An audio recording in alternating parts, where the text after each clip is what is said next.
Remember, farmers are growing more food. They're growing a lot more food. Therefore, the number of calories that they were producing, less exports plus imports, added up to 3,200 calories a day in 1980. By the year 2000, it was close to 4,000. These are calories available in the food supply per capita, men, women, little tiny babies. Not necessarily what people eat, because a lot of food is wasted. Waste is built into the system. If you've got 4,000 calories a day per person and you're eating 2,000 calories a day, you're wasting half of what is available to you. But the calories are there. They're in the food system. If you're a food company, you have to sell those calories.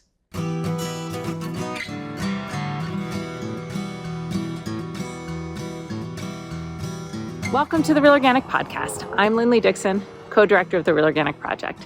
We're a grassroots, farmer-led movement with an add-on organic food label to distinguish crops grown in healthy soils and livestock raised on well-managed pasture, all without synthetic fertilizers and toxic chemicals. You just heard from Marion Nestle, one of the most influential voices in food policy. She's a longtime advocate for public health. She's spent her career exposing how industry, money, and power influence what we eat in so many ways, including shaping school lunch menus and federal nutrition guidelines. This fall, Marion will publish her 16th book, and she didn't write her first book until she was 50. As you'll hear now, she has a beautiful and inspiring mind.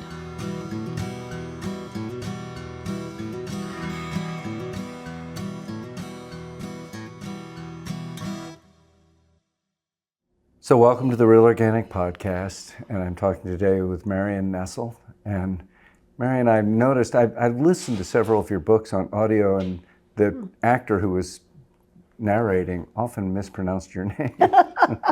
So. You know, I volunteered to read my own books, and I was told, absolutely not, we want a professional. Oh, well, that's interesting. I interviewed Michael Pollan a couple of times. The second time he said he was thinking of redoing the audio version of Omnivore's Dilemma because he thought it should be in my voice. It's a memoir. And so I would have enjoyed hearing it. Yeah, I mean, people complained that it wasn't in my voice. One of them that was done, they sent me a list of queries about how to pronounce things. Yes. But that was the only one. Yeah. I don't remember which one it was.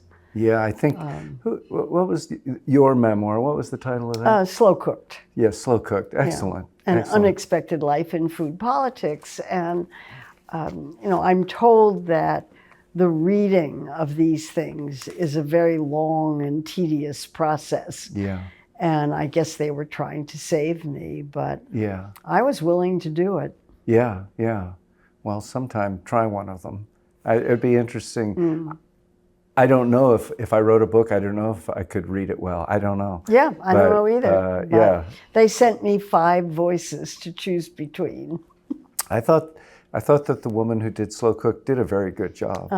I thought it was very listenable too. Yeah, I mean, I listened to the 5 voices and picked one, but I didn't know on what basis I was picking it. Yeah. Because I've never listened to an audiobook. Yeah, well, I had a lot of work to do in the greenhouse in the last 2 weeks, so I took the opportunity to listen to 2 of your books.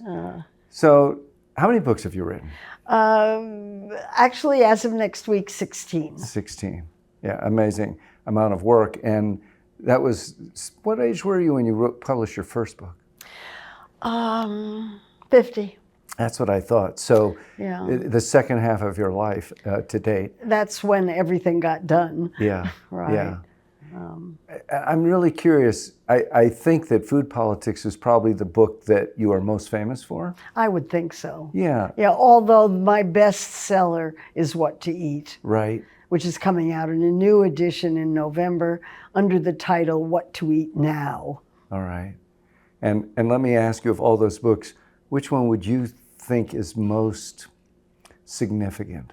Well, I guess Food Politics. Food Politics. Was the one that really changed everything, and people thought it was groundbreaking. I thought I was just talking about the obvious, Yeah. But it apparently never occurred to anybody that food companies are businesses with stockholders to please, Yes. and that their entire purpose is to sell more product, not less. That apparently was a new thought. Well, it's actually not a new thought now, so I guess the book was successful in that people now understand. Would you agree with that? That people are now understanding that? Well, when Food Politics came out, the first question I got asked was, what does food have to do with politics? Yeah. I don't get asked that anymore. What does food have to do with politics? Everything. Everything. I mean, starting from the point that it's a $2 trillion business in the United States alone. Everybody eats. Everybody's got an opinion about it, and people's opinions about food enormously influence purchases, and purchases influence business. And so businesses are involved in getting people to eat more food, not less. That's how they make their money. Yeah.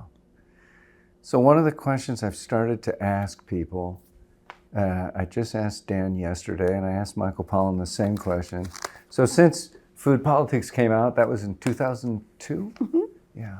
So it's come out in 2 subsequent editions. Right, but 23 years ago, the first edition, do you believe that the food system, and I think you were one of the pioneers of even describing a food system, do you think the food system has gotten better or worse? I think it's the same, there's just more of it. I mean, the issues that were relevant in 2002 are still relevant today. The problems with the food system that were relevant are still relevant then, are still relevant now. Climate change has gotten worse. That's something that will affect food in ways that were not so obvious in 2002. For me, the big changes, the new edition of What to Eat Now is coming out basically 20 years after I did the research for the first book. And there's where I see the big changes is in the marketing of foods. It's not that the system has changed, the way it's marketed has changed enormously. So the products that I wrote about in 2006 when I wrote What to Eat no longer exist in supermarkets. I mean, I don't think there's a single product that I talked about in that book that I was able to talk about in the current edition because they've disappeared. There are whole new aspects of the supermarket that didn't exist 20 years ago. Plant-based would be the most obvious example. Those products, except for soy milk, those products didn't exist 20 years ago. And there's a new chapter on edibles. There's a new chapter on pet food. There are several new chapters that weren't in the first edition of things that have really changed. But it's all about marketing. Okay. So part of the reason things have changed is that people have wanted something different. And marketing moves in to respond to that and maybe convince them to buy the same thing they're always buying under a new label. But where do you think it is in the horse in the cart? Well, it's very hard to say, but let's talk about organics since that's what we're interested in. When I wrote What to Eat in 2006, there were a few organic products in supermarkets. Now, there's not a supermarket in America that doesn't have some organic products. And I did a pretty comprehensive survey in New York City of stores that I thought would not have anything organic in them, but I never found a store that didn't have some organic products. And then there are whole supermarkets like Whole Foods that are devoted to organic products. What you think about industrial organics and Whole Foods and Amazon owning it are other issues. But if you want organic food, you can find it. And it's not always more expensive than conventionally prepared foods, because I did a lot of price comparisons too. And I was surprised at what I found. in doing that research. So the changes are there. The changes are at the margins, and that's a marginal change in a way, because the food system is still based on conventionally grown crops with lots of pesticides, fertilizers, herbicides, all those things that are polluting the environment. Yes. So do you think, I see people choosing organic really because they want an alternative to that chemical system. There's some people who do. Most people choose organics because they think it's healthier. Right. However that's defined. And it ought to be healthier. If it's grown on better soil, it ought to have more nutrients from that soil. It's very, very difficult to demonstrate that. Yes, that's right. Certification is complicated for that reason. There are things that, at least at this point in our science, appear to be somewhat unknowable, that we can't prove things one way or the other, which doesn't mean that they're not true. Well, this is true, and then the question is always, how much evidence do you need? And common sense, I think, is really important in a lot of this. And it seems to me that eating foods that are not grown with pesticides, herbicides, and fertilizers chemical fertilizers make sense. It's difficult to prove that the herbicides and pesticides cause harm to humans, but they certainly cause harm to whatever it is they're there to protect against. And it's hard to believe that they could do any good. Are they going to be good for human health? No, they're not going to be good for human health. We know they're really, really bad for people who get doused with them, through accidents or other kinds of problems. So in that situation, you have two choices. You can say, well, nobody can prove it's bad, so I'm just going to go ahead and not pay attention to it. Or you can use the precautionary principle and say, well, there are questions about it, I'm going to choose organic, because at least I know that in the blood of people who choose organics, there are less of these pesticides and herbicides. That has certainly been proven. Okay. So we all have glyphosate in our blood. And you have less glyphosate. I just read a new study. You have less glyphosate if you switch to organics. Okay. Okay. So organic has, I think it's not two traditions, but two aspects of their history. And one is no pesticides and no herbicides, no fungicides, no insecticides. And the other has to do with soil health and nutritional quality. And actually organic, as it comes down from Sir Albert Howard, is one of the first famous writers. And he was primarily writing about nutrition and health as a positive. And then I would consider, Rachel Carson as somebody who was really writing about the poisoning of America. And these two blended to become the American organic movement, I think. Do you believe that Howard had it right? Oh, yeah. No, I mean, these early thinkers about these issues absolutely could see the importance of healthy soils. And that's still true from the environmental perspective as well, because those chemicals leach out of the soils and they kill the natural organisms that are in those soils. If they're pesticides or they change the human microbiome. We don't really know what that means exactly, but it's unlikely to be good. If you just use common sense in this, it makes sense that if you're not using these chemicals that are harmful to wildlife, that it's probably better all the way around. And look what it's doing to wildlife, and look what it's doing to the water supplies. The idea that there isn't a single stream in the state of Iowa that you can drink out of. Yeah. Not one is my understanding of what's going on now.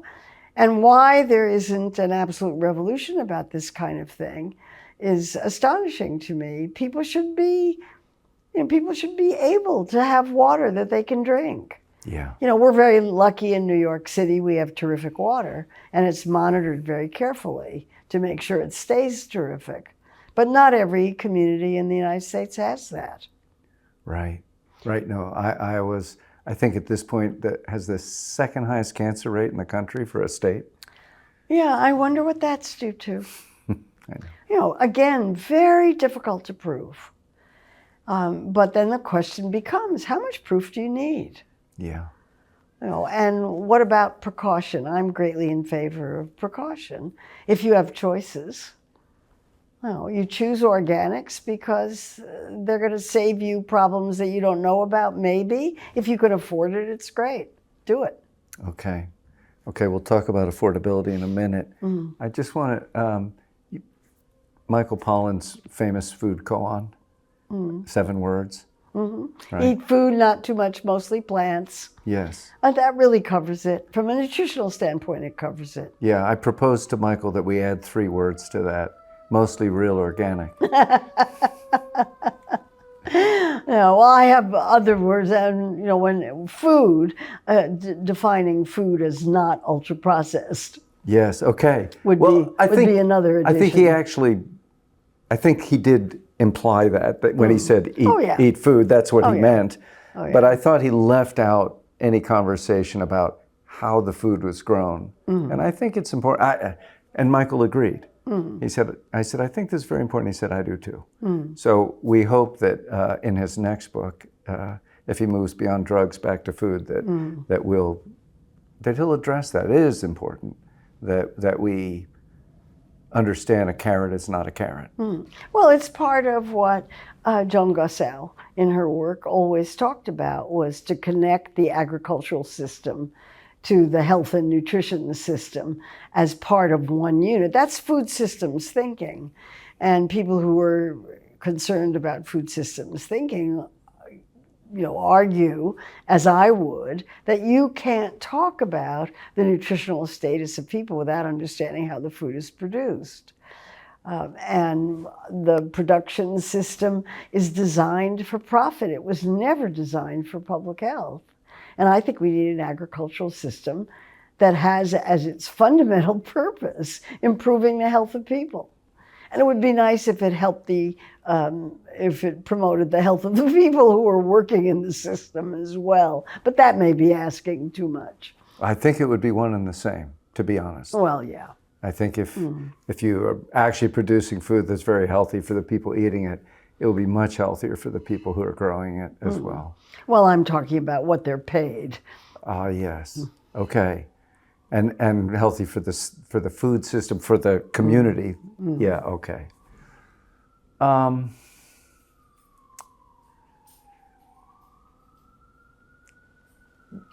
think that you are one of the people who is significant in helping people to start thinking about and talking about a food system. And we're here today. We were just at a service to remember Joan Debate, who also was very active in this.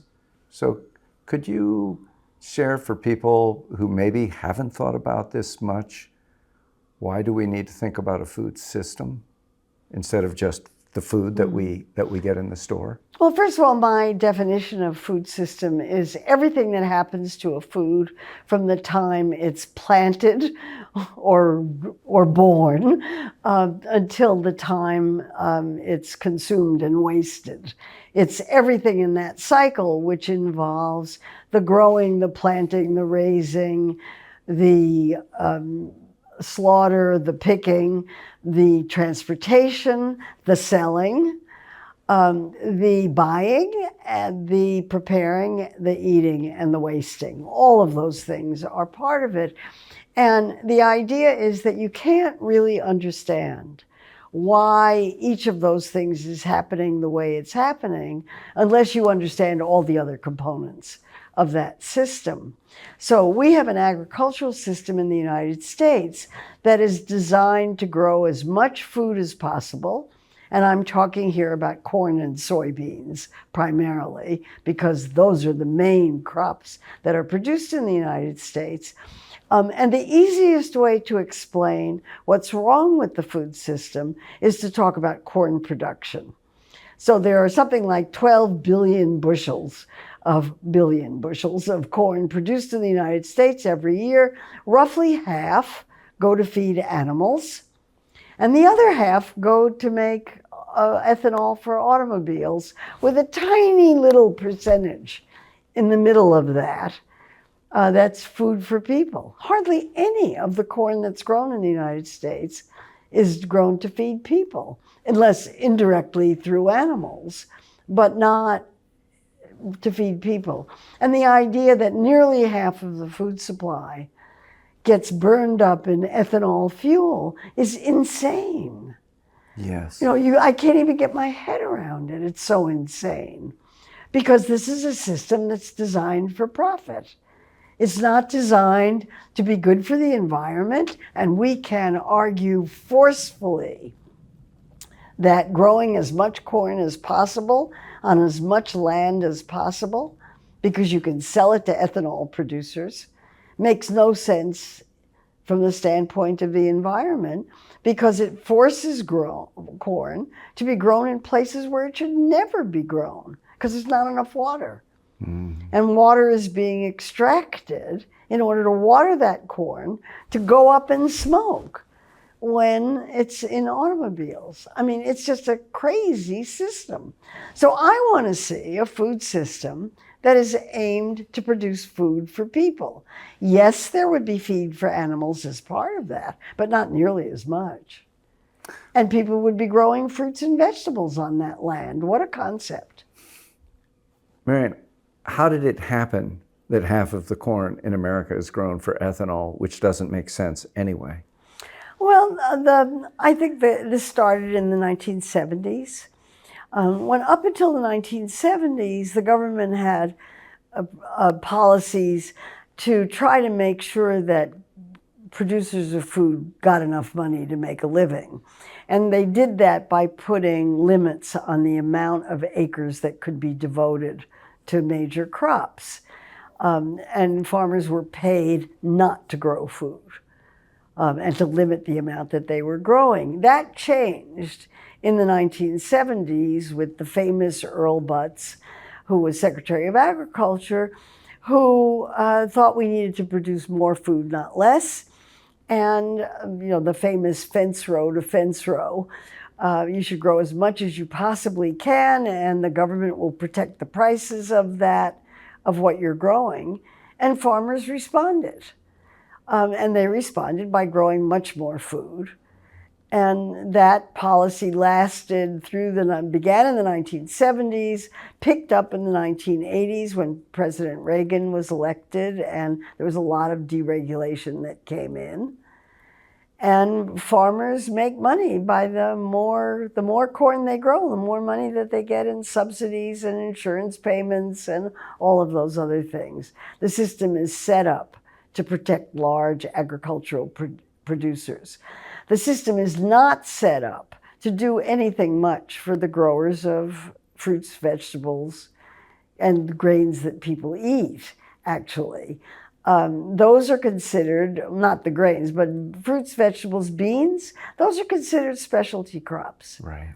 They are covered in the horticulture title of the Farm Bill, not the commodity agriculture part of the Farm Bill. So they were kind of the stepchild of the Department of Agriculture. And there's not much support for it, and it's small scale, and we like doing things big in America. Yeah. So the bigger the better, even though what that does is it destroys the soil, it leaches all those chemicals into groundwater, and causes terrible problems, and depletes the population of the Midwest, because when all those small farms closed, people left, and everybody decries the loss of population in the Midwest, but that's because it's all big ag. Yeah. If fruits and vegetables are the stepchild, then organic is the unwanted, illegitimate Cinderella. Yeah, it's not. It was not ever wanted to be desired by the USDA. Well, organics are an explicit critique of the commodity agriculture system. So you can understand why they aren't adored by the Department of Agriculture. Having the organic standards come out of the Department of Agriculture is a conflict of interest from the get-go. It's a big problem. And the Department of Agriculture has never given organics the kind of support. Congress has never given it the kind of support. It's considered a very annoying fly in the ointment. Yeah, yeah. What happens in the world if the USDA stops supporting commodity agriculture and in fact we go to a capitalistic system? I mean, a pure capitalistic system without monopoly. Does it all collapse? Well, a lot of people think it would. And certainly there would have to be a transition. You would have to break up a lot of the large farms, and you would have to do a lot of soil replenishment in order to bring those farms back to the point where they could support growing crops. I think it would be very interesting to see the Department of Agriculture support fruit and vegetable growers and see what they could do. For one thing, it would bring the price down. Yeah. And the price is a big problem, because when poor people say they can't afford to buy fruits and vegetables, they're right.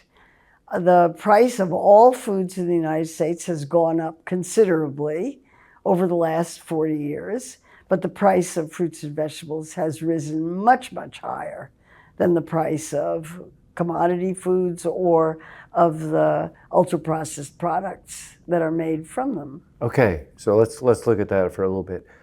The price of the commodities has not risen nearly as quickly because it's supported by the taxpayers to keep it down? Well, yes. Yeah, I mean, the Farm Bill, that obscure, enormous, completely incomprehensible piece of legislation, and I say this advisedly because I once made the mistake of trying to teach a course on it. It was not my best teaching experience.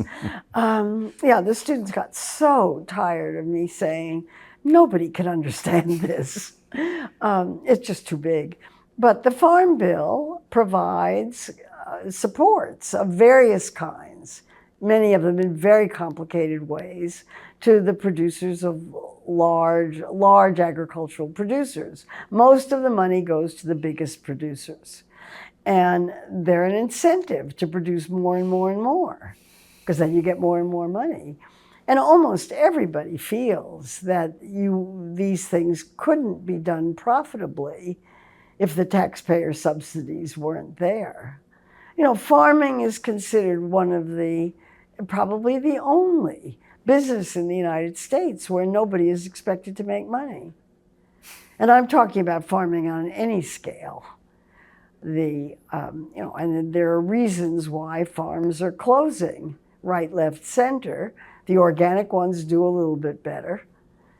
But even there, they have trouble because the system is set up where it's so expensive to produce food that they can't sell it at a price that people are willing to pay. And we in the United States have one of the least expensive sets of food prices in the world. I think it's under 10% of income, and it's not only because we're so rich. It's also because the price of food is kept artificially low by the way the system of subsidies work. I'm not opposed to food that everybody can afford. Yes. I think we need food that everybody can afford, but farmers need to be able to make a living so they can do it right. There's certain talking points that are used, carefully crafted, to attack organic, and one of them is that organic is food for the elites. Mm-hmm. So yes. only wealthy people can afford this food. I don't think it's true, but I do think it's true that it costs more because it's not subsidized. And my question is, the greater the level of subsidy of what I would call bad food, it makes organic look worse and worse, not because organic costs so much, but because the junk food costs so little. Right. And that argument makes me really upset because I think poor people deserve to eat just as healthfully as rich people do. And the system is set up. Remember, the organics are the Cinderella stepchild of this system, where not only kept down, but also not liked very much by the rest of it. And we could change that system in an instant by giving the same kind of subsidies to organics and promoting organics in exactly the same way. It could be changed instantly. These are political decisions. Yeah. They're market-based political system, but the market is already skewed by the way the subsidies work. So it's not as if this would be breaking new ground or, doing things that have not been done before, just switching what you're interested in. And maybe under this new administration, Robert F. Kennedy Jr., who's very concerned about chemicals in the food supply, let's see him take on big ag. I'm looking forward to seeing what he's going to do about that. What do you think? I haven't seen any evidence for it yet. Yeah. I mean, it's a almost impossible battle for anybody. We haven't seen it from anybody yet who is willing to take on big ag and succeed. There have been our dear beloved, outlying politicians, the Shelley Pingreys of the world, mm-hmm. who try, but it's never a serious threat. Not yet. Not yet. Yeah, not yet. And the statements that we want chemicals out of the food supply, we want chemicals out of the water, we don't want PCBs, we don't want mercury, we don't want PFAS, all of these chemicals. Okay, you're going to take on big agriculture, you're going to take on big food, you're going to take on big coal-burning power plants. Every president that I can think of has tried to get coal-burning power plants just to clean up their emissions, so they're not spewing mercury into the atmosphere and having it fall on it's so heavy it falls on the soil and gets into the water supply and causes much trouble. I've never seen a president able to shut that stuff up and shut it off. And the current Environmental Protection Agency if anything, is removing any kinds of restrictions on those kinds of emissions. It does seem to me that the Trump administration is fairly divided internally in their attitudes about this. Obviously, Kennedy is saying we've got to get chemicals out of agriculture, and it seems like the EPA is saying we should allow whatever. Whatever they want. Whatever they want. So we'll have to see what happens. Yeah. But, the agriculture industry has already said that they've already put out statements that they don't like the Make America Healthy Again Commission report. And this is only the beginning. Yeah. Yeah, I saw the statement signed by 65 legislators in Congress, senators and congresspeople. Saying, titch, we can't do that. That's right. Yeah, and it didn't help that the references weren't any good, but there you go. Yeah, that was a problem. Okay. Do you think it will be a real fight? Do you think that this is going to go beyond some statements and that there's going to be a real battle going on? I hope so. Yeah. I'd like to see that. Yeah. I think that would be very interesting to watch. Am I optimistic? Not terribly, but more power to them if they want to take it on. I just don't see it. I mean, there was already some backtracking in that report, if the Washington Post's accounts are to be believed, that there were stronger statements about production agriculture originally in the report that were taken out. They've never experienced lobbying in action. They're going to experience lobbying in action. Yeah, yeah. Okay, well, we will see. It's interesting to me with Kennedy, there are many things I don't agree with, many things I don't agree about, but in agriculture and food, I actually completely agree. Totally. And I think he completely agrees with everything you've said. So we have real alignment there. I wish he was Secretary of Agriculture rather than... Well, yes, much of what he wants to do is the purview of the Department of Agriculture. And the Secretary of Agriculture, Brooke Rollins, says that she's aligned with Health and Human Services on Make America Healthy Again. But again, we have yet to see evidence. Yeah. Have you read Barron's, Austin Frerich's book? I blurbed it. Okay.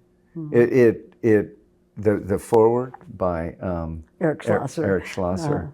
I thought was just kind of stupendous. And he, 4 pages, he's quoting Adam Smith about the father of capitalism, the hero, saying that the enemy of capitalism is monopoly, and the defender of capitalism against monopoly must be the government. Right. But when you have corporate capture of government, you can't do that.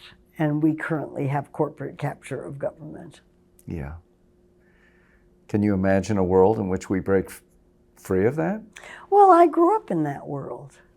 I grew up in that astonishing period between 1950 and 1980 when all of that stuff worked and worked the way it was supposed to. I thought, because this is what I was experiencing, that was normal.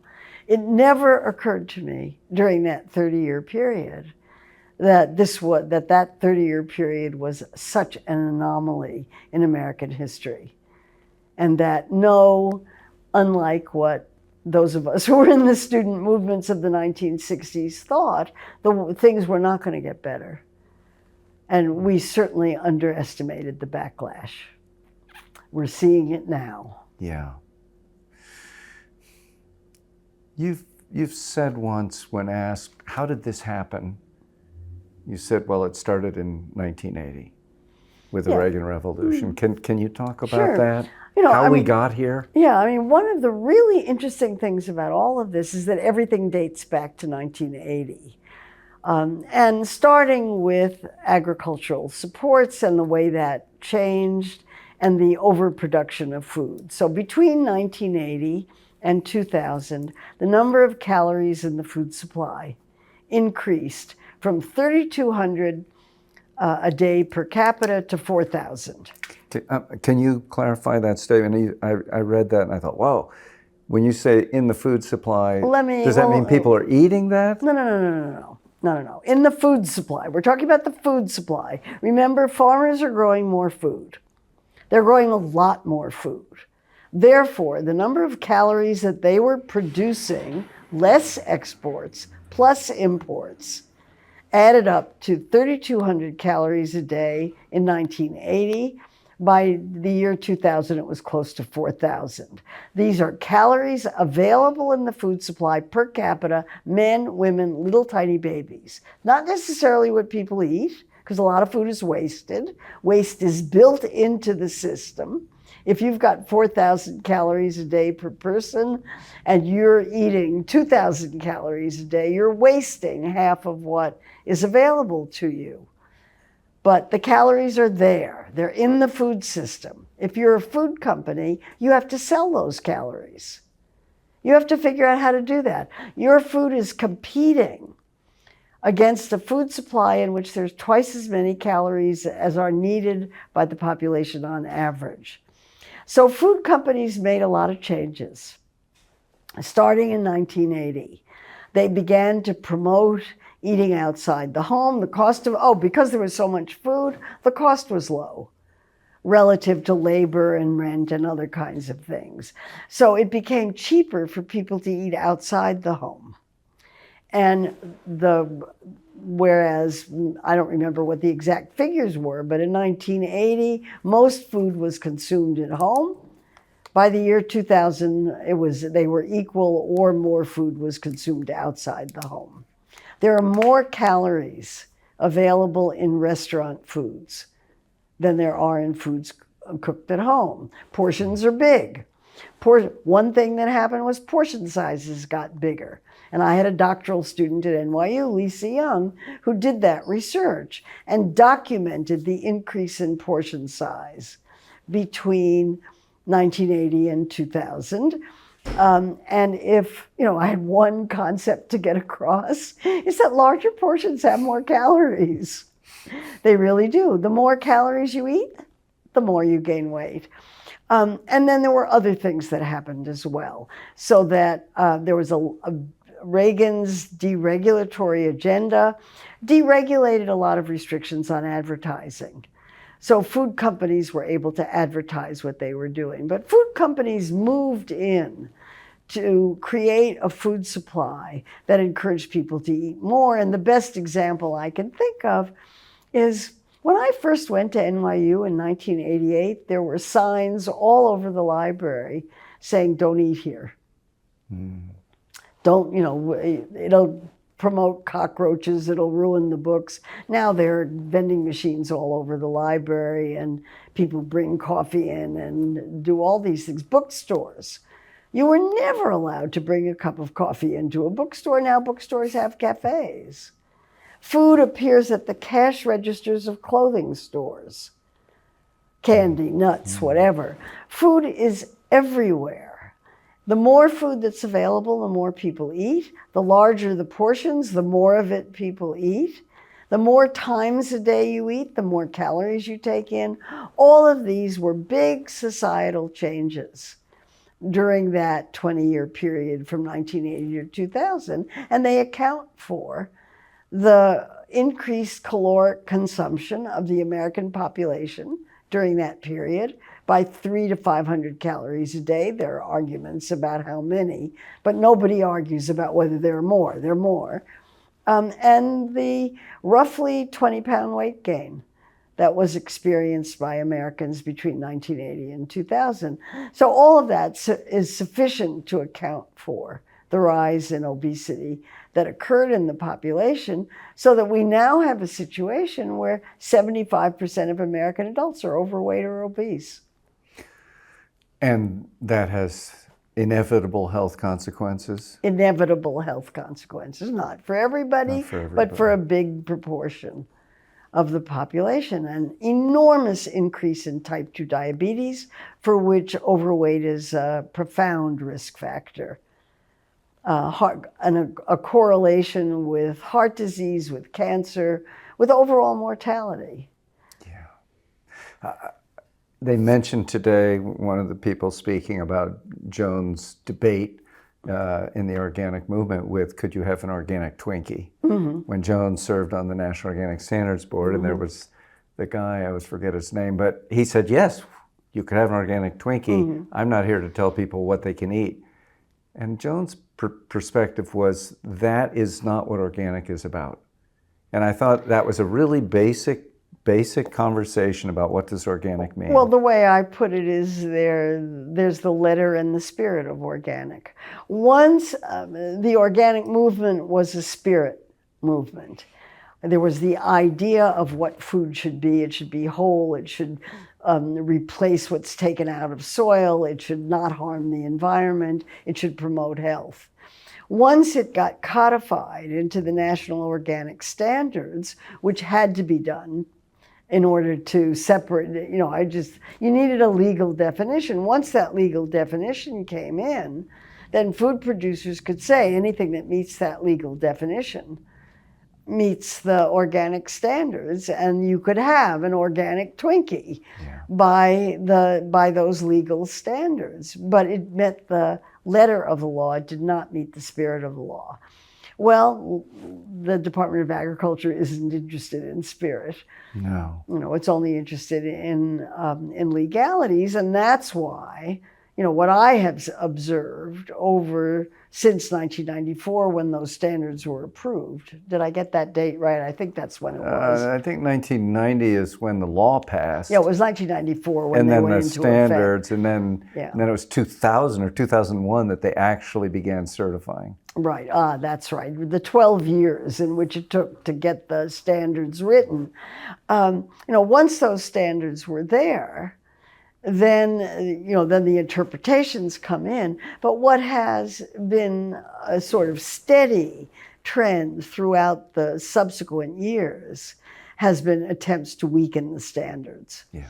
The object of the game, if you're big organic and you're industrial organic, which what did Michael Pollan call it, the industrial organic complex, then your objective is to be able to market your products as organic as easily as possible with as few restrictions as possible. So there's been this steady tension between trying to keep the organic standards as close to the spirit of organics as possible, as against the commercial interests of the big producers who really don't care about anything except making sure that they're selling their products at a higher price. And it's why it's generated so much hostility against the higher price of organics. A lot of people think there's just nothing to it.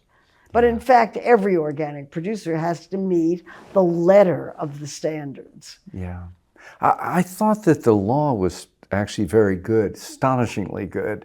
It wasn't that they got the Organic Food Production Act wrong, but one of the things that I think that the invasion of the industry was inevitable. As people turned to organic to find their food, of course, the brands will go there because that's where the money is accumulating. Mm-hmm.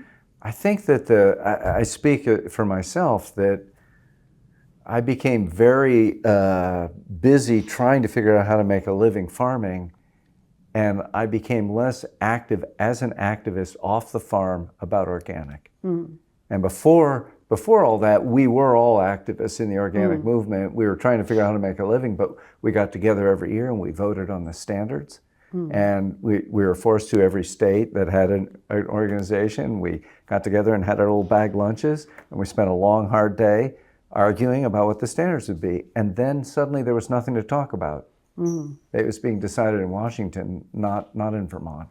And I think I wish we had just said, our work is just beginning. It's not over. It's just beginning. Yeah, I mean, it's very hard for people who are not motivated entirely by money to understand people who are entirely motivated by money. It's very hard to understand that, and but what I wrote about in Food Politics and what my subsequent writing has been about is following the money is not a bad first step in trying to understand what's going on.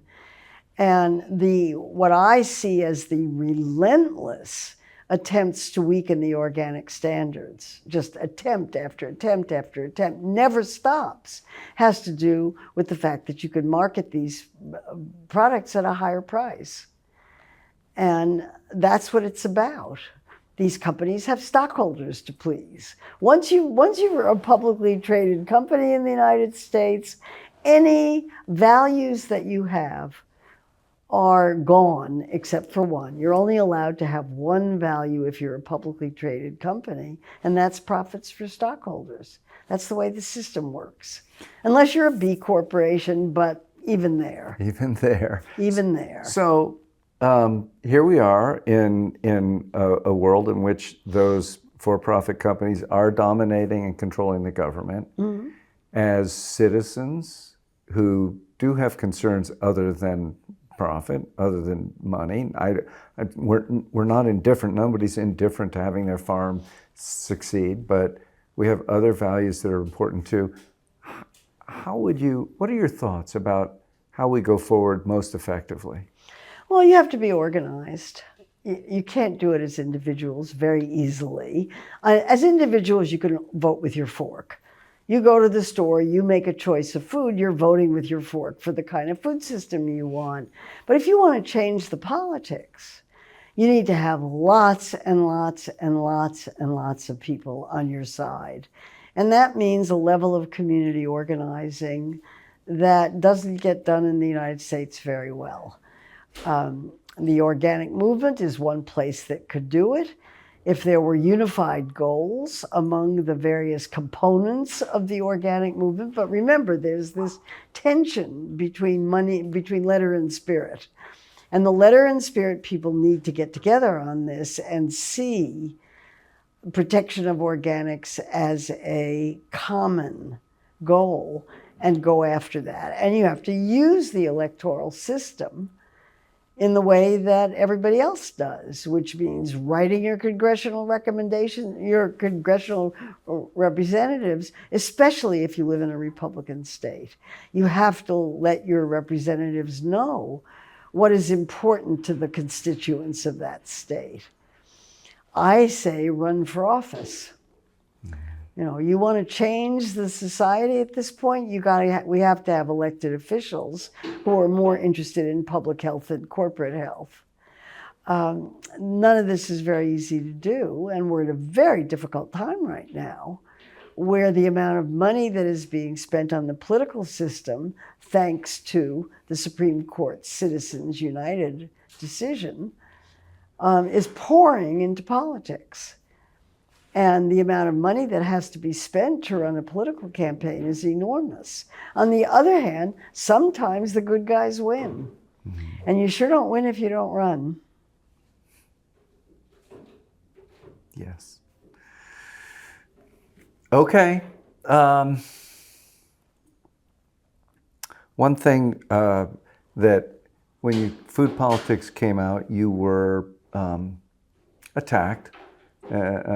Sometimes frontally and sometimes surreptitiously as being a problem to these companies.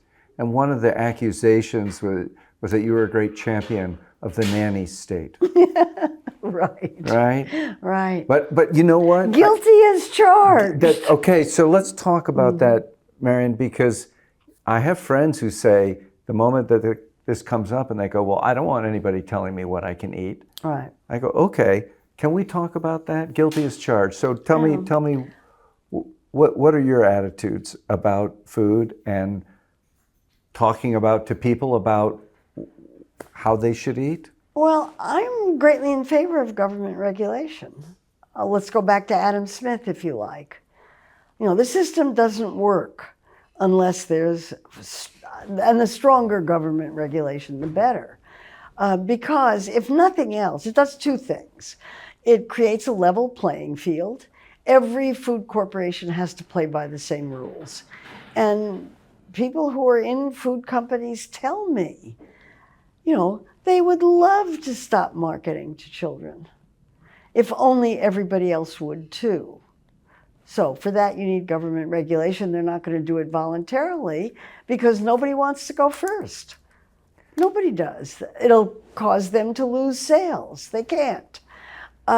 So I'm greatly in favor of strong regulation. The other reason is because it induces trust. The American public doesn't trust the food system anymore, I think, for very good reason. Yeah. You know, they think food companies are just out for profit. Yeah. Well, guess what? They are. Yeah. So we need strong regulation. The question is what you do without it. And of course, anytime there is an argument in favor of regulating, then the counter argument comes up, this is nanny state. And you're telling us what to do. Like, you know, we can make our own decisions about food. We're adults, we can make our own decisions. Well, yes, you can, if your decisions are informed, but you only have a choice of eating what's in front of you. You only have a choice of what you can get your hands on and what you can afford. We might have a very, very different food system if there were other choices involved. We might have one in which organics were the norm, in which everybody was producing organic food, and these other things were looked at with more suspicion. We would have a different food system if we had better labeling. We would have a better food system, or we'd be able to make decisions better if we had better labeling. How about food labels that people could understand?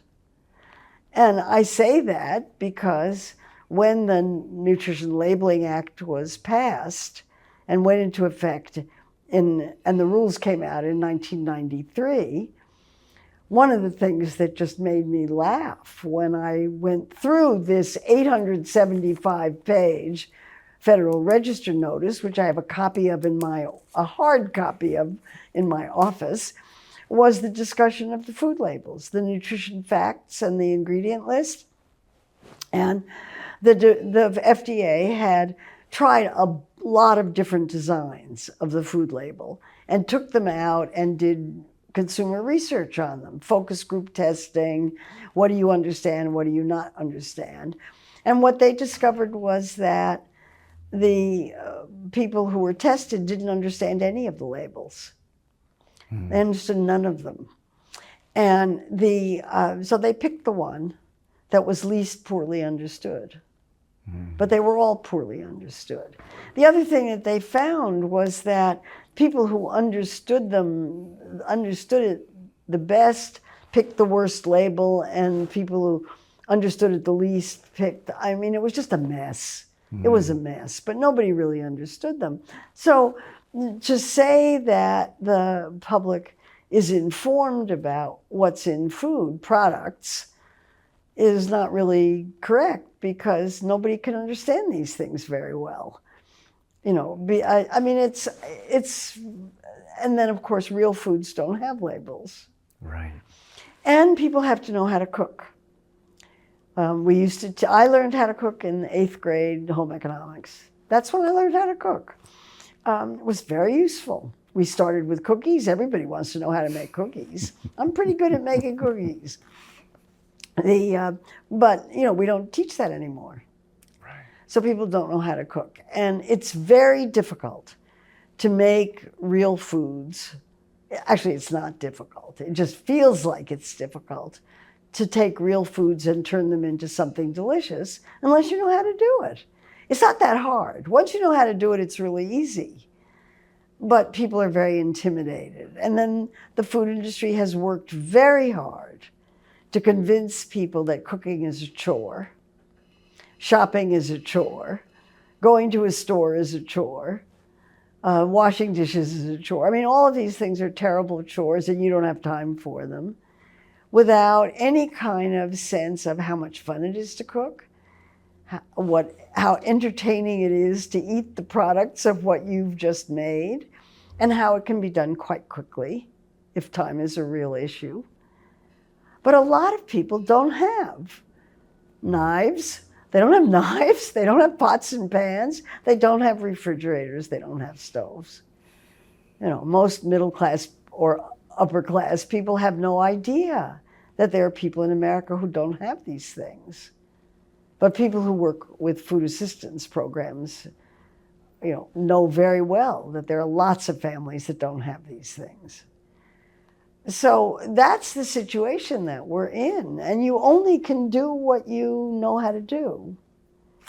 So to say that it's nanny state for the government to do something, it's only nanny state if it's something you don't like.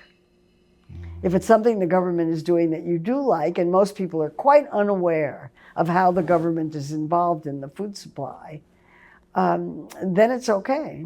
So there's a lot of hypocrisy involved in this. Yeah. I want to be respectful of your time. We could talk for hours. But before we end, is there anything that you would like to say? Anything I should have asked you that you went, this is important, Dave, I want to mention it? Well, I think the most important thing that never gets mentioned in discussions of food politics is how important the pleasure of food is. The deliciousness of food. It's something that you get to do several times a day. And in a world in which pleasure is, sometimes hard to get, eating is a wonderful thing. And eating healthfully can be delicious. It should be delicious. I think it's delicious. And I never want to forget that in any discussion of the politics of food and what's going on now, is how important food is to people's lives, not only as a source of nutrition and health, but also as a source of cultural connection and connections with friends and just pure pleasure. Eating something delicious is just a wonderful thing to do. And you get to do it all the time. Okay. Marion Nestle, thank you so much. My pleasure. Thank you for listening to the Real Organic Podcast. Our movement is growing because you're subscribing and sharing these podcasts with your friends. So keep it up and leave us a rating and a review as well so that others can find us. You can find a video version of this interview on our newly designed website, realorganicproject.org, or on our YouTube channel. And you can join us every Thursday for a new episode featuring voices from the organic movement. See you next time.